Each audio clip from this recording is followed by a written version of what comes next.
Welcome to another unit in this exercise set Business Mathematics. This time with an exercise on Lagrange multipliers. Let's have a look at the exercise in particular. Here we have calculate all possible extrema of the function f of x and y under the constraint g of x and y equal to 0. Then we have the function f with 2x squared minus 4y squared plus x squared y, and we have as a constraint function g as simply x plus y minus 1, which basically equals x plus y equal to 1. Okay, how to proceed?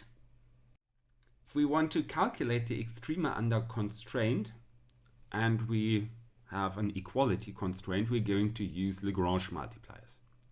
To actually apply this, we have the big advantage in this context that we only have two variables. So we can follow a relatively set scheme to calculate the solutions. The scheme looks as follows. We start by building the Lagrange function. That's relatively straightforward. We simply copy paste first the function f, that's this part here. Then we go plus lambda and then in parentheses the function g. We add this parameter lambda, that's our Lagrange multiplier, as an additional variable. That's why the Lagrange function at this point has three variables. So the two originals and the new one, the lambda. Once we've done this, that's basically the main step, because then we can simply calculate possible extrema in the way we know it for this Lagrange function. However, we can even make this one step easier in this context, because if we start by calculating extrema of the Lagrange function, well, first off, we calculate the first derivatives for x, y, and lambda. And if you look closely, the derivative for lambda, it's basically the function g again. So there's nothing really a lot to be done here. So it's basically only the derivatives for the first two variables, which are of interest. And they consist of here, the derivative of f for x, plus then lambda times the derivative of g for x. Same thing here. Derivative of f for y plus lambda times derivative of g for y. Okay, we have the first derivatives, then we set them equal to 0. So we get this system of equations, which we then have to solve. The advantage, we can solve this relatively straightforward as well. So I'm going to just copy this here to have a bit more space. And then we start with the first two equations and solve them for lambda or for minus lambda. So the important part, on one side, we always have to have the same thing, and it should be only with lambda as a single variable. So if we start with the first one, we simply go minus lambda, have minus lambda here. With the second one, the same thing.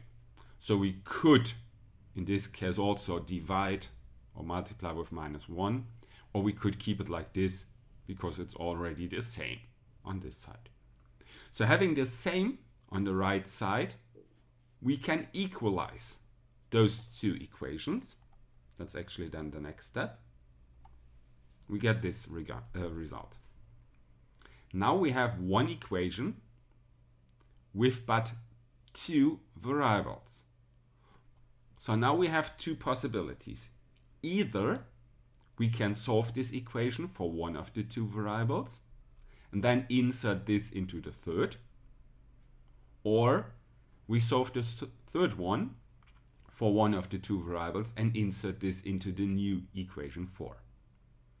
Here in this case, it's a bit easier to solve the third one, for example for y, and insert this here in this equation for y.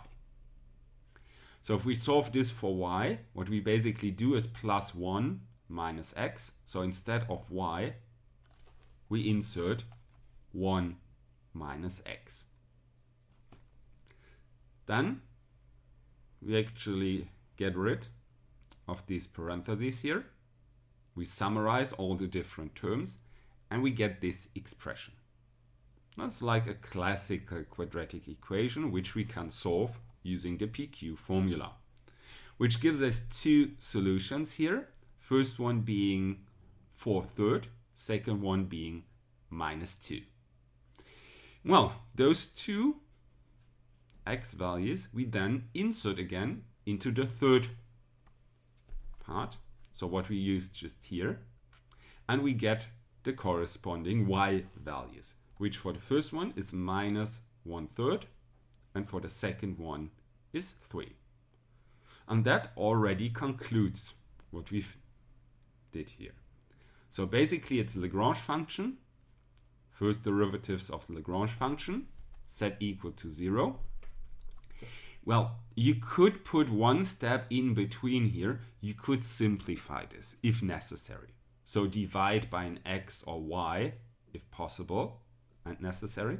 Then you might have to do a case-wise decision. So consider x equal to 0, x different from 0, if you were to divide by x, for example. In this case, you cannot simplify this any longer.